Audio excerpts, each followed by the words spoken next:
There was a lot to cheer about as the Steelers took on the Jaguars in sunny Jacksonville. But the game got exciting as Jacksonville battled back to make it a one-point game in the fourth. An interception and touchdown gave us the win.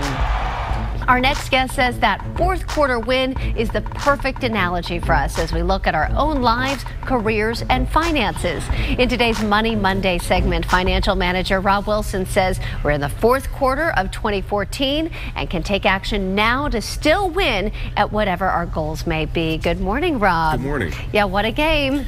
It was amazing. You know, when you think about sports and all these things that we watch, you don't remember about the drives that stall in the fourth quarter and they didn't score. You remember about the exciting plays in the fourth that actually win the game. So similarly, if you've been trying to this year make a tremendous change in your life, in your finances, your career, or your business, now is the time to sort of make those big plays so that you can win the year and really live the type of life that you want to live. Well, and there's a couple months left, really 100 days, right? And we're going to get to your challenge, but let's talk about specifically what we can do. Tip number one, determine what you really want. Yeah, you'd be surprised that, you know, sometimes people come to see me and they need some coaching and they say, well, you know what, I'm really not living the type of life that I want to live. I'm not happy. And then I ask them a simple question: what do you want?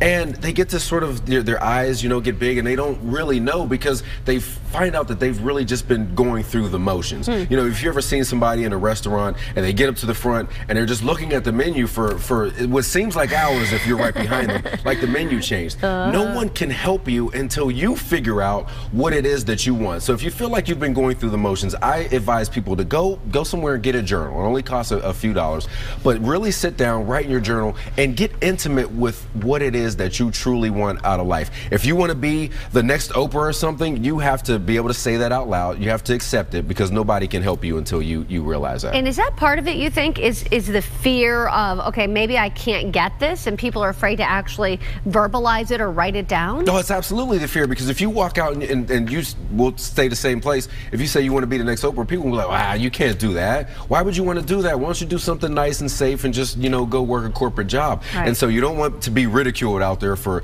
wanting to pursue something big, and you're not sure if people are going to support you. So get over that fear, accept it, because that's the only way people can help you. Okay, so to break that down, tip number two, set your intentions. Yeah, so it's not just enough to just hope and dream and wish.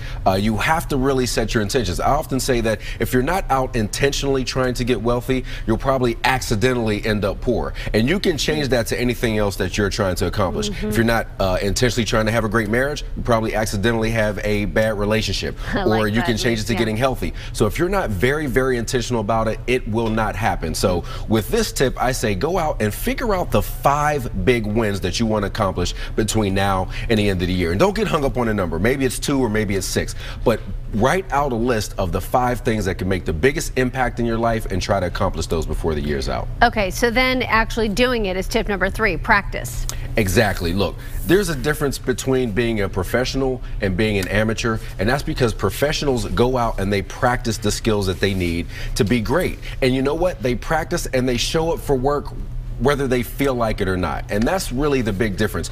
If you're trying to lose weight and get healthy, you can't just go to the gym when you feel like it. That's easy. But when you get up and you put those gym shoes on and you get in your car to go to the gym, when you don't feel like it and you're sore and you're hurt and maybe you don't feel as well, that's when you're really going to start to win the game. So you've got to practice the things that you want to be good at, and you got to do it even when you don't feel like it. So give me an example for money, what that means for practice. If you want to be good investor, then you better be going out to Barnes & Noble and getting some investing books. You better be setting a meeting with your CPA or your financial advisor. You should be watching CNBC more rather than Real Housewives of whichever city it is now. So you've got to be doing those things that are going to make you better at what it is that you say is important to you. Or if you want a new job to increase your career or your finances or your income, same thing. Start practicing that. Absolutely. If you're at work and you want to be a better manager, you better be working with your employees more. You better be working at those projects, getting better at technology. Figure out what those important things are to you and practice them very deliberately. Right. Okay, number 4, create a schedule. Listen, the things that you say are important, it's not real unless it's on your calendar. I tell people, tell me what you want and then show me two things, your bank account and your calendar, and I could tell you if you really do want those things. So if it's not on your calendar, if you're not scheduling the time to do the things that you say are important, it's never going to happen. Now, you schedule everybody else's meeting who wants to meet with you. You schedule things for your job. You got to schedule that time to work out. If you want to write a book, you got to schedule 15 minutes in the morning to write 500 words. If it's not on the calendar, it's not real. Great tip. Okay, and our last one, tip number 5, enhance your network. Yeah, so a lot of most motivational speakers will say, if you're the smartest person in the room, you need to go find a new room.